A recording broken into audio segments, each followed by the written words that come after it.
عنوان دیگه سخن حق، کلمه درست در نزد راهبر یا یکی شاه ما نداریم، خب پرزیدنت ایران با سمی شما میرسونم. یعنی گفتن، حرف زدن، سخن کردن در نزد راهبر، پرزیدنت، شاه. ای از نگاه شریعت هم از نگاه انسانی هم برای شما میرسونم که درست است و باید که گفته شود. اولا بهترین کتاب، بهترین الگو، بهترین نمونه، بالاترین سخن خدای تعالی در سوره احزاب آیت 70 پروردگار برای ما و شما میگه: اعوذ بالله من الشیطان الرجیم بسم الله الرحمن الرحیم یا ایها الذین آمنوا اتقوا الله و قولوا قولا سدیدا. این گپی خدای، این من نمیتونم دیگه خیلی ترجمه کنم، این من نمیتونم که برای شما دروغ ترجمهش کنم یا ای پیش خودم ترجمه و تحلیلش کنم. الله یکتا، این قادر به همتا میگه که ای کسانی که ایمان آوردین، مسلمان شدین، اسلام قبول کردین، از خدا بترسین یا که از خدا پروا کنین، از عذاب خدا بترسین، حرف میزنین، حرفی درست، حرفی حق بگین، سخن حق بگین. نگاه کنین، خطاب وقت ساعت نداره، با ملت هم کار نداره که این خطاب به عرب های مسلمان باشه یا که به اروپا یا که به امریکا، با تمام مسلمان ها داخل داره خطاب. و زمانش هم معلوم نیست، وقتش هم معلوم نیست که کدام وقت چند گپ زنید، با کی گپ زنید. گپی حق، سخن درست خوبه شما میگه بگین. ما یک مثال میارم در ذهن شما خوبتر بشینه. شاید بعضی همین هموطنای ما وار کرد بد میبینم، رو واقعا بد میبینم مسلمانی را که فقط فکرش در مسجد باشه، فقط باید که الله بگه، رسول بگه، تمام دیگه درباره برق، آب، نه حولی زمین یا گپ نزنه، یا فکر میکنه یا کلمه دنیایی یا ثواب نداره. نه، خیلی گپ خطاه. خیلی که نماز مهمه، انم خیلی برق سوید میگه یا برق این مهمه، اینم خیلی برابر نماز مهمه، آبم برابر نماز مهمه. آب نباشه تو چخیل نماز میخونی، برق نباشه چخیل تو مسجد میره.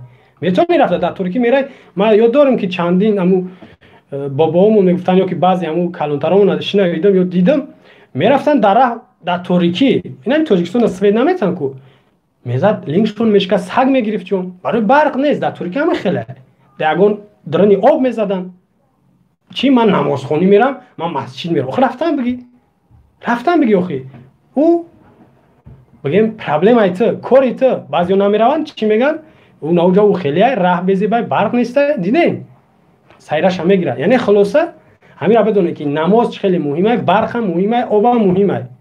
برای همین تا آیات قرآن خوندن ثواب نداره که گپ حق حساب نمیخوره یا که حدیث پیامبر درباره برق گپ زد که ما را برق بتن، این هم گپ حقه، این هم ثواب داره، یا که درباره آب این هم ثواب داره، این هم گپ حقه. درباره آب وقتی در قرآن هست آیات. خب انا بود گپ خدا با ما داریم، این ای قرآن بود با ما داریم. دیومین کتاب، یکمین کتاب در روی دنیا، بالاترین کتاب، بهترین کتاب قرآن ایرا میدونین. دیوم کتاب این حدیث های پیامبره، صحیح بخاریه و صحیح مسلم هم رفتن میگیره کتاب های حدیث. یعنی گپی پیامبر، حدیث یعنی گفته پیامبر، گفته رسول. پیامبر خدا حضرت محمد مصطفی صلی الله علیه و سلم، یا صلوات بفرستیم به پیامبر. در یک حدیثش کتابی ابو داود یا ابن ماجه میگه که افضل الجهاد عند الله کلمت الحق، افضل الجهاد کلمت الحق عند سلطان الجائر. بهترین جهاد، با فضیلت ترین، بالاترین جهاد سخن حق در نزد راهبر یا که سلطان، پادشاه را میگن. ما پادشاه نداریم، باید ای خداری کنیم، هر کس اجازت نداریم که بگه رحمانوف پادشاه های، ای سایه خدا های، ای شاه های، ای را اجازت نداریم. ما کشوری پرزیدنتی، کشور تاجیکستان پرزیدنتی های، نگاه کنین، سخن حق در نزد پرزیدنت گفتن، در نزد رئیس راهبر گفتن، این بهترین جهاده.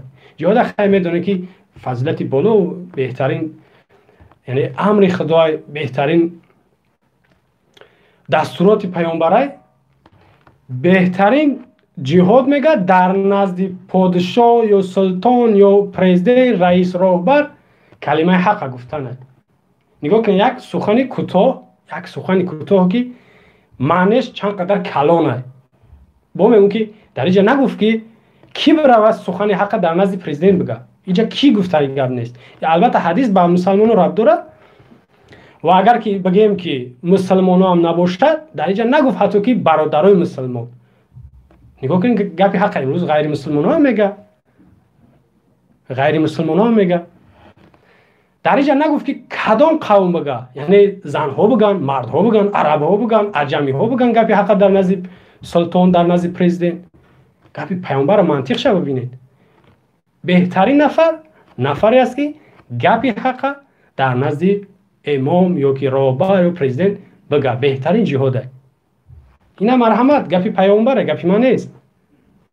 گپ پیغمبره که گپ حق، سخن درسته، سخن راسته در نزد رحمانوف، در نزد رئیس ولایت، رئیس شهر، رئیس محله گپ حق گفتن، این جهاده، ثواب داره. این دستور پیامبره. میفهمید؟ دستور امر پیامبره. شما باید این را بکنید. دیگه ضرر میبینید نمیبینید اوش بختون. این گپی من نیست.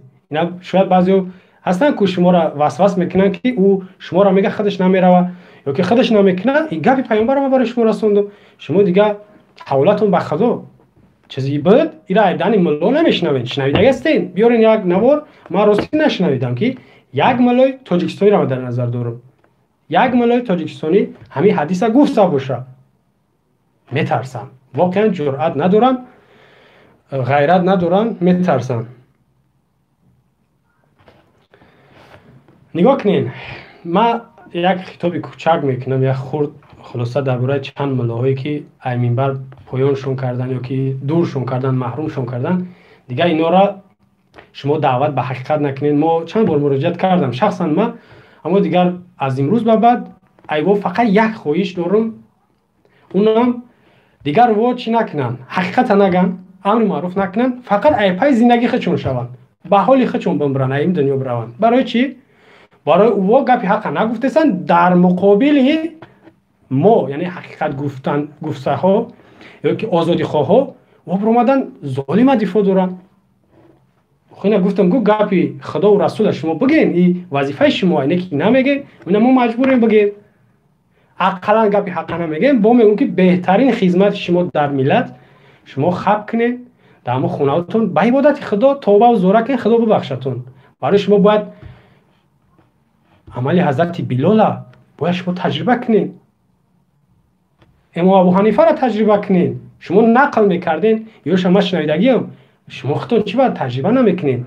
شما ای بلال بالاترین، ای امام ابو حنیفه بالاترین؟ نه.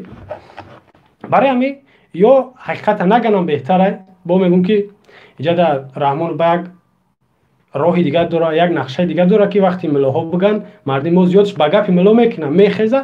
اینجا رحمان فهم عمل تروریستی میگه یا که اسلام ستیزا میگه، بعد بمبید میکنن. برای همین بهترین راه و خاموش باشن، در مقابل بگیم که مبارزه نبرن، رحمان فهم دفاع نکنن، آیات و حدیث را یا که بعضی حکایه ها را در امروزه رحمانوف توغری نکنه که کاری توغری یا که تنجی و آرامی در کار، این خیلی گپ وجود نداره.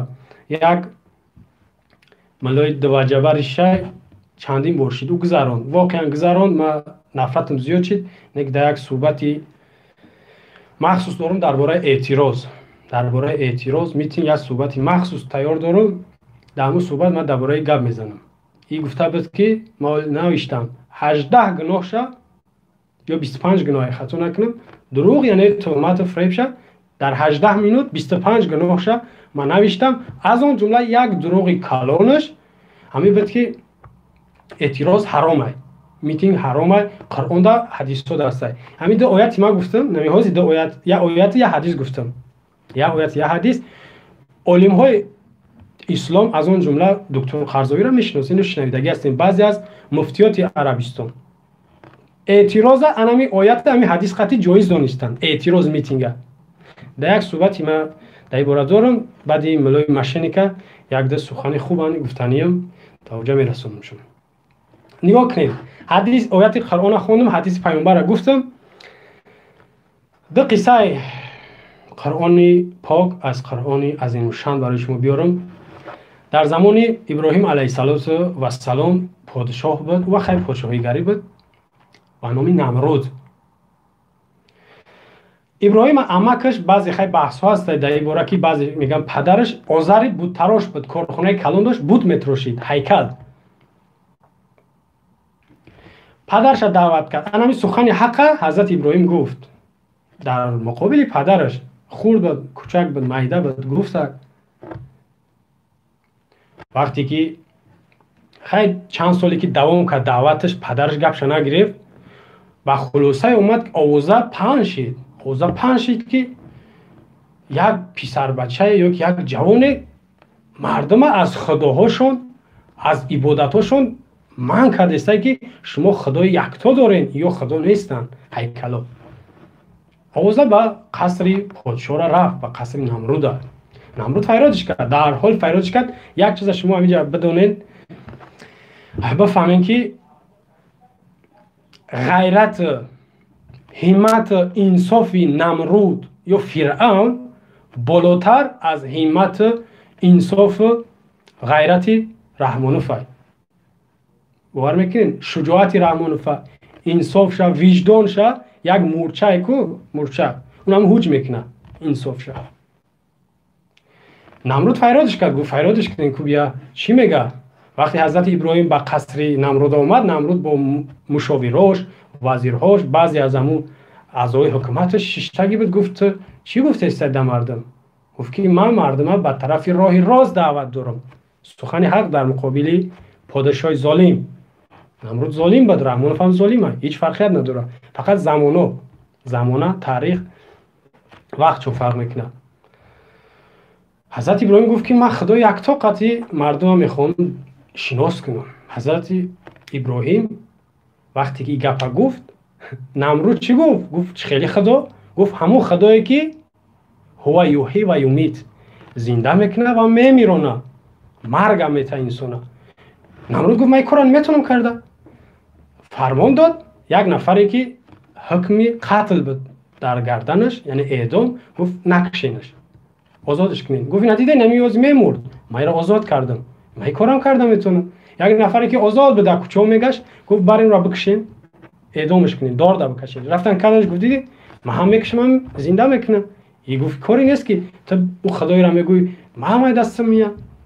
ابراهیم دید که بای جاهل، بای نافهم، بای بیعقل احمد این خیلی گپای زمینی اثر نمیکنه، تاثیر نداره. گفت که خدای ما گفت آفتاب از مشرق به مغرب میاره. تو اگر دعوای بزرگی و قدرتمندی و خدایی میگی، تو را ای مغرب به مشرق بر زبان کتا شید، شرمنده شید، سرخ شید. نمرود یگان چی نگفت، دستور داد، فرمان داد که اینا برین محکم کنین، این بیماری روحی داره. گفت این کسله، این نفهمیده چی گفته، ای ایزاشه نتونست جواب داده، برای قدرت نذاره. آفتاب، ماهتاب، ستاره ها، باران، برف، همه ما شما میدونیم که این قدرتی به نهایتی پروردگاره. این بود قصه نمرود. با قصه زیاد بود اما اینجا خلاصش میگه. فقط مهمش یا که جای درکارش برای ما سخن حق در نزد پادشاه ظالمه. فرعون در زمانی کی بود؟ موسی علیه السلام. این هم بدونه که فرعون همون ساعت یا که همون وقتی در هر ملت پیدا میشه که ملتش نافرمانی کنه.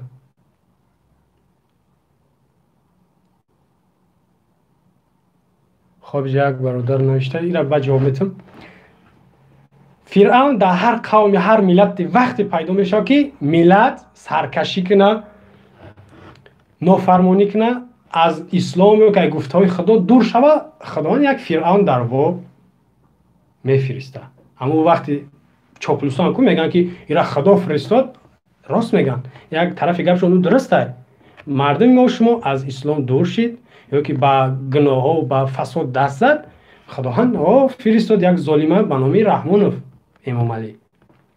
اینا گپشون درست است تو یک درجه یا که یک مقداری. برادرها که زنگ زدستین ما صحبت تمام نکنم، نمیبردارم اینا بشنوین و بدونین. همچنین این بود قصه فرعون و موسی علیه السلام که موسی از جانب خداوند وقتی که با پیامبری در 40 سالگیش مبعوث شد، پروردگار گفت که اذهب الی فرعون انه طغى، برای به طرف فرعون که او گذرون سرکشی میکنه. طاغوت دو معنی داره، یعنی علما بزرگا دو معنیش کردن، یعنی معنیش که یعنی با مردم ظلمش بیشتر شد، سرسختی زیادی بد کرد نسبت خداوند، یعنی معنیش متکبر کبر کرد، خودش خدا اعلان کرد. فرعون خودش خدا اعلان کرد. حضرت موسی را پروردگار روی کرد که بره به طرف فرعون. او همین موضوع ما درست میگه که گپی حقیقت در مقابلش بگو. پیشتر گفتم که فرعون هم قبولش کرد، اگرچه فرعون همین موسی علیه السلام در خونش کلام کرد. فرعون قبولش کرد. شما ببینید فرعون قبولش کرد، سخن طاقت کرد، گوش کرد. حضرت موسی گفت که قوم مرا مردم از ظلم خلاص کرد، آزاد کرد. فرعون سرکش به خوابی هم قصهش درازه. بعد اونجا جادوگرا را جمع کرد، گفت موسی جادوگره، یعنی موسی معجزه ایشون شد که ما گفت جادوگر نیستم، پیامبرم.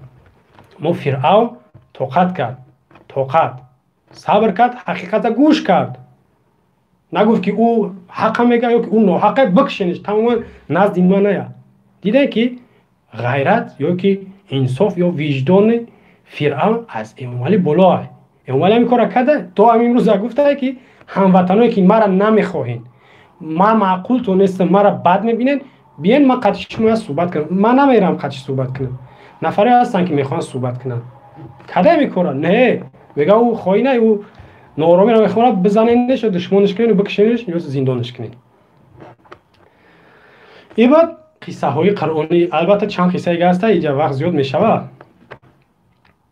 نگاه کنین، بعضی شاید در فکرتون همین بیا که خیلی و پیامبر بودن او را خدا نگاه میکرد. آخی ما چی؟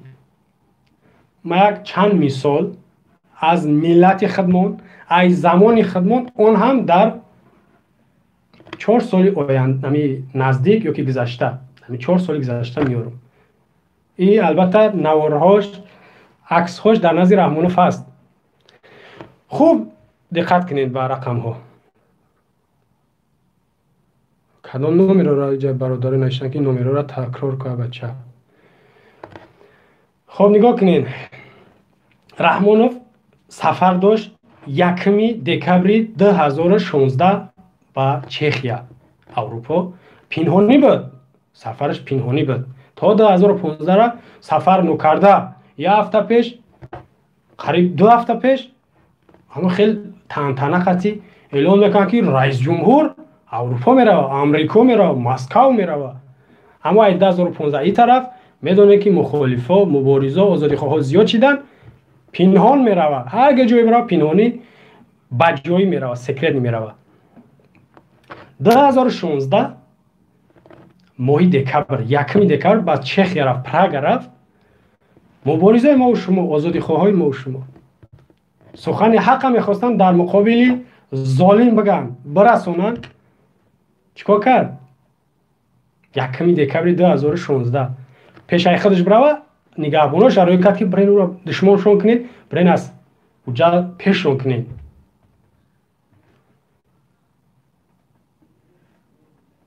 دیدین نه؟ مناقشه یا کمون رزبار جنجال شما دیدین؟ ماشینا رحمان رو با پیشون میگذره. دیکتاتور، شیطان، خواهینش گفتن. سخن حق نبود. سخن حق بود. بسنده بود؟ نه بسنده نبود، یکم بود. همون ماه، همون سال 26 دکبر 2016 پیتر، مسکو، روسیه، رحمان سفر کرد. فکر کرد که تمام کم خواهد در اروپا هم دیگر در اینجا ما را نمیبینن یا نمیوان. باز هم مبارزا رفتن پیشوازگیریش. دوستش می‌دارن واقعا میخوان یک آبروش در عرصه بین الملل باز هم پایان بیارن. رفتن اینجا شما دیدین که بعضی همو خیلی حکومت خیلی کار میکنه، حکومت تاجیکستان با حکومت روسیه گفت یورا بگیرین، بردن یک جریمه کردن، یک دو روز محکم کردن، آزادشون کردن. سخنی حق بود در مقابل رحمانوف ظالم فرعون دجال. رحمانوف گریخت، واقعا گریخت. خب شاید بگن که خیلی کم اون وقت بود، نه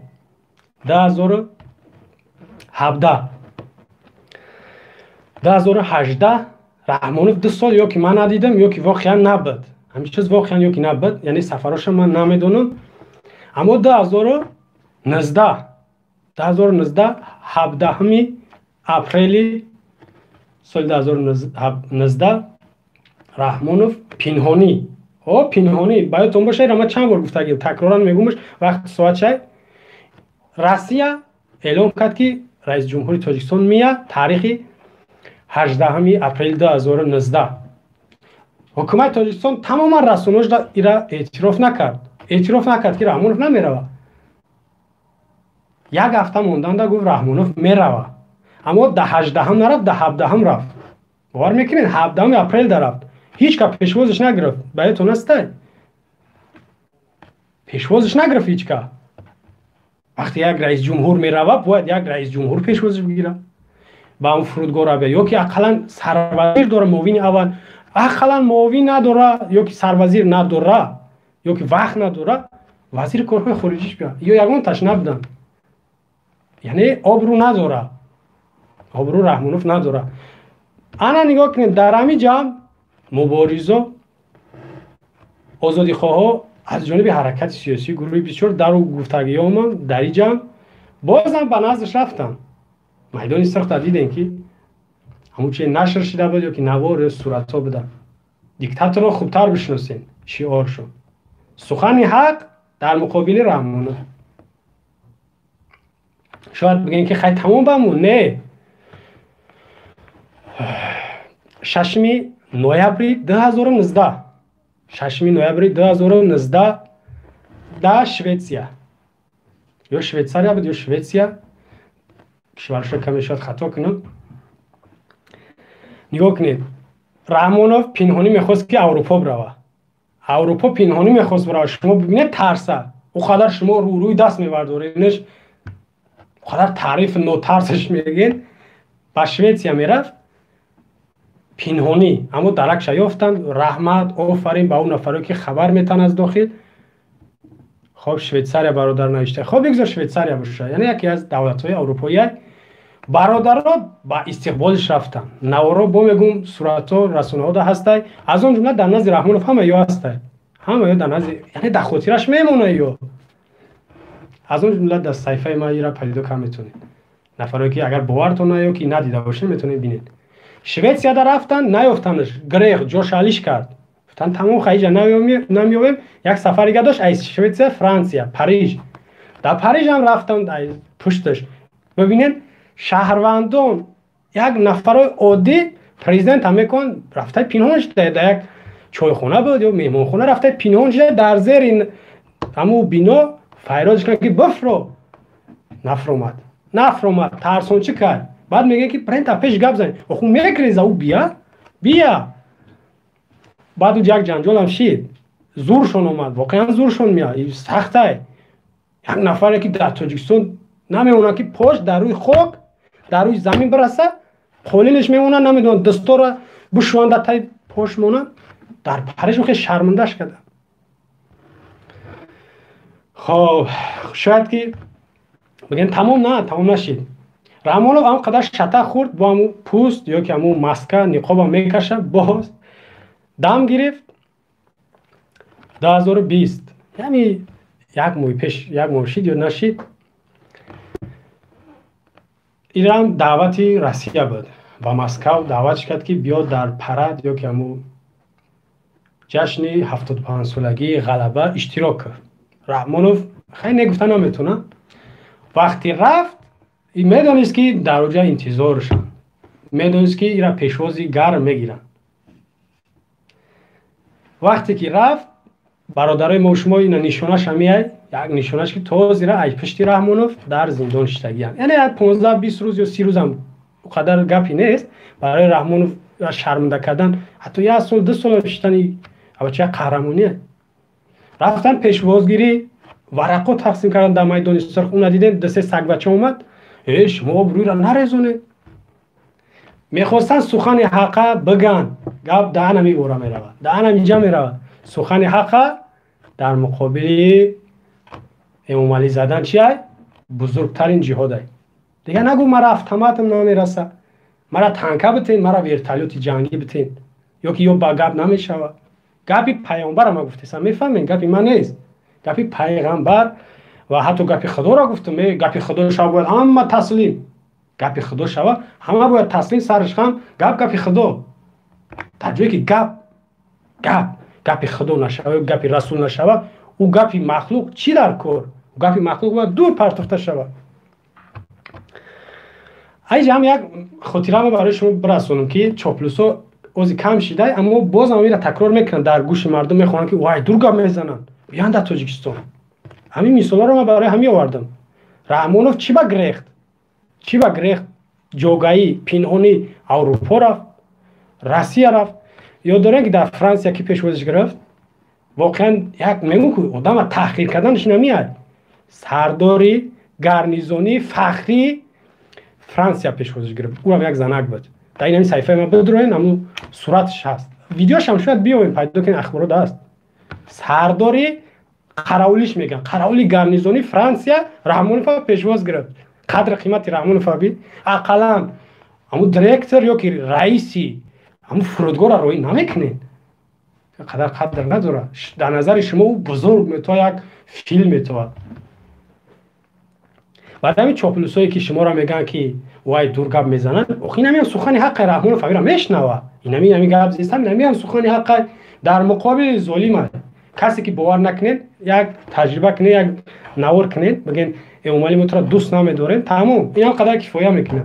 بعد میفهمید که تو سخن حق گفتی یا که نه. بعد میفهمید و گفتیم که در نزدش رفتیم گریخت جوگا شده. میفهمید چی معنی داره گپ؟ پنهان شید، همون صورت ها و نورها هسته. انا برای همین چاپلوسا را نمیگه قگه بگین. رحمونوف میگریزه، پنهان میشوه، و یا که او ناترسه او خودش چی بنمیه.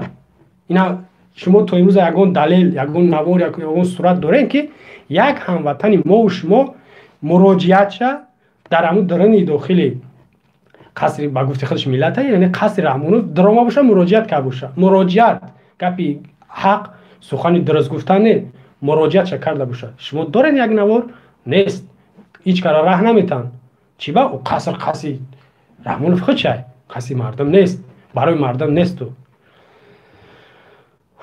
خلاصه دوستای عزیز، هموطنان گرامی، گپی خدا، گپی رسول خدا را ما برای شما رسوندم که سخن حق، سخن درست، سخن منطقی، کلمه راست در مقابل یا که در روی در پیش ظالم او رئیس شهر، رئیس ولایت، رئیس جمهور، رئیس محله گفتن این بزرگترین جهاده، بزرگترین جهاده. گپی خدا و رسول هم میگیریم یا که نمیگیریم؟ هر کس با دلش یا که بخدش جواب بده. در اینجا سخن رو به آخر میرسونم. انشاءالله که تو قدر تونستن ما یا فهمیش ما برای شما رسوندم. امیدوارم که فهمیدگی هستین. سلام علیکم و رحمت الله و برکاته.